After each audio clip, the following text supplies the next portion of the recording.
सभापती महोदय, राजन सिंह यांनी अतिशय सुंदर मराठीमध्ये ही लक्षवेधी मांडली, त्याबद्दल मी त्यांचं खास कौतुक आणि अभिनंदन करतो। महानगरपालिकेत कित्येक वर्ष विरोधी पक्ष नेता राहिला असल्यामुळे त्यांना मराठीवरती त्यांचं प्रभुत्व आहे आणि महानगरपालिकेच्या कारभारावर पण त्यांचं प्रभुत्व आहे, कारण महानगरपालिकेच्या कारभारावरती अंकुश ठेवण्याचं काम गेले कित्येक वर्ष त्यांनी विरोधी पक्ष नेता म्हणून केलंय। त्याच्यामुळे त्यांना सगळं माहिती आहे, म्हणजे त्यांच्याकडे कसली माहिती नाही हे एसआयटी नेमण्यापेक्षा त्याला नेमलं असतं ना।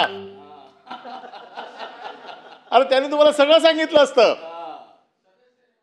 नाही मी म्हणतो मागणीच चुकीची केली तुम्ही एसआयटीची। अरे राजन सिंग कमिटी बनवायला पाहिजे होती किंवा राजन सिंग आयोग नेमायला पाहिजे होता। राजन सिंग आयोग आला असताना सगळं कळलं असतं।